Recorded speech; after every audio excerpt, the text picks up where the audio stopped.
की है कौम की, तो कौम पे लुटाए जा। आजाद हिंद फौज के संस्थापक, भारतीय स्वतंत्रता संग्राम के महानायक और तुम मुझे खून दो मैं तुम्हें आजादी दूंगा का नारा देकर देशवासियों का जोश बढ़ाकर अंग्रेजी हुकूमत की नींव हिलाने वाले नेताजी सुभाष चंद्र बोस की आज जयंती है। इस मौके पर लोकसभा के सेंट्रल हॉल में कार्यक्रम का आयोजन किया गया। साथ ही प्रधानमंत्री नरेंद्र मोदी ने नेताजी को श्रद्धांजलि अर्पित की। इसके अलावा इंडिया गेट पर नेताजी की होलोग्राम प्रतिमा का अनावरण भी प्रधानमंत्री नरेंद्र मोदी करेंगे। उनकी जयंती के मौके पर पीएम नरेंद्र मोदी ने ट्वीट कर नेताजी को श्रद्धांजलि अर्पित की। साथ ही पराक्रम दिवस की सभी को शुभकामनाएं भी दी हैं। नेताजी के जन्मदिन को पराक्रम दिवस के तौर पर मनाया जाता है। सुभाष चंद्र बोस का जन्म 23 जनवरी 1897 को ओडिशा बंगाल डिवीजन के कटक में हुआ था। इनका परिवार काफी संपन्न और सम्मानित था। सुभाष चंद्र बोस अपने 7 भाई और 6 बहनों में 9वें नंबर पर थे।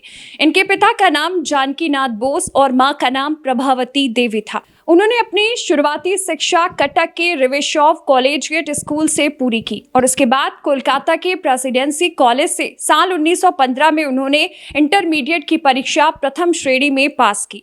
इंटरमीडिएट की परीक्षा पास करने के बाद सुभाष चंद्र बोस भारतीय प्रशासनिक सेवा की पढ़ाई के लिए इंग्लैंड चले गए।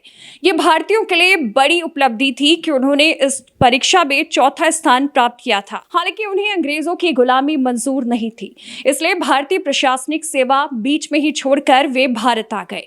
बहुत कम लोगों को पता होगा कि नेताजी सुभाष चंद्र बोस ने महात्मा गांधी को सबसे पहले राष्ट्रपिता कहकर पुकारा था। आजाद हिंद फौज, आजाद हिंद सरकार और बैंक की स्थापना की और 10 देशों को इस बाबत समर्थन हासिल किया।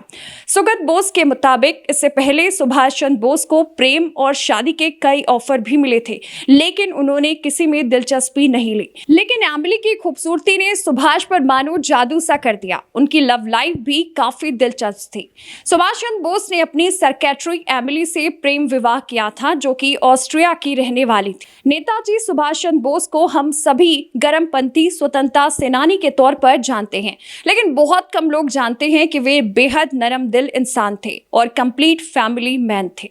उन्होंने जिस तरह आजादी की लड़ाई में देशवासियों को एकजुट किया, उसी तरह अपने परिवार को भी एक सूत्र में पिरोए रखा। नेताजी के परपोते चंद्र कुमार बोस ने उनसे जुड़े कई अनजाने तथ्यों को साझा किया। उन्होंने बताया, नेताजी बोस परिवार की जान थे। सबको लगता है कि वे बेहद गंभीर इंसान थे, लेकिन ये बात सही नहीं है। नेताजी कंप्लीट फैमिली मैन थे। परिवार के छोटे सदस्यों से वे काफी घुले मिले हुए थे, खासकर युवा सदस्यों से खूब बातचीत करते थे।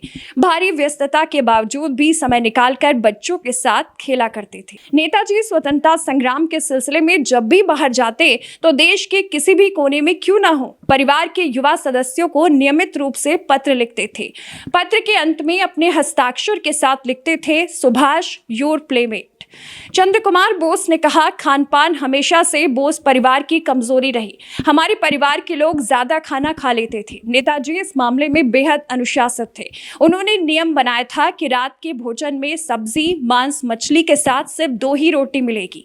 बंगाली परिवार में दिन में मुख्य रूप से भात चलता है और नेताजी व्यस्तता की वजह से दिन का भोजन परिवार के साथ नहीं कर पाते थे, लेकिन रात का खाना पूरे परिवार के साथ किया करते थे। नेताजी संयुक्त परिवार के पुरजोर पक्षधर भी माने जाते थे। उनका बचपन अपने 7 भाइयों और 6 बहनों के साथ कोलकाता के एल्गिन रोड स्थित मकान में बीता, जो आज नेताजी भवन के नाम से जाना जाता है। इनके बाद वो अपने बड़े भाई शरद चंद्र बोस द्वारा 1 नंबर वुडबर्न पार्क स्थित मकान में रहने आ गए। सभी वहीं रहते थे।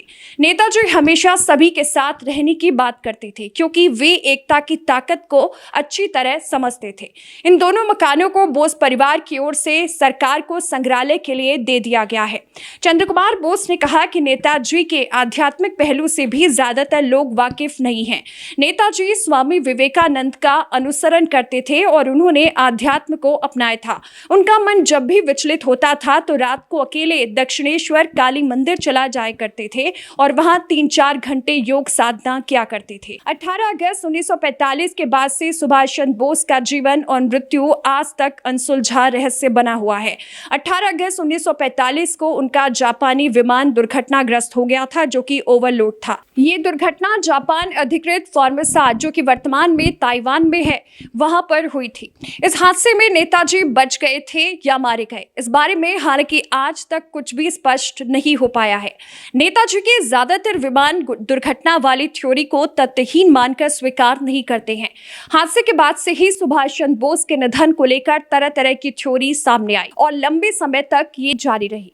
आजादी के बाद भारत सरकार नेताजी की मृत्यु की जांच के लिए 3 बार आयोग का गठन भी कर चुकी है, जिसमें से 2 पर आयोग ने तो पुष्टि करती है कि नेताजी की मृत्यु विमान दुर्घटना में हुई थी, जबकि जापान सरकार ने दावा किया था कि उस दिन फॉर्मोसा में ही कोई विमान हादसा नहीं हुआ था। देश के प्रति समर्पण के लिए नेताजी सुभाष चंद्र बोस युगों युगों तक हम सभी भारतीयों के दिलों में हमेशा जिंदा रहेंगे।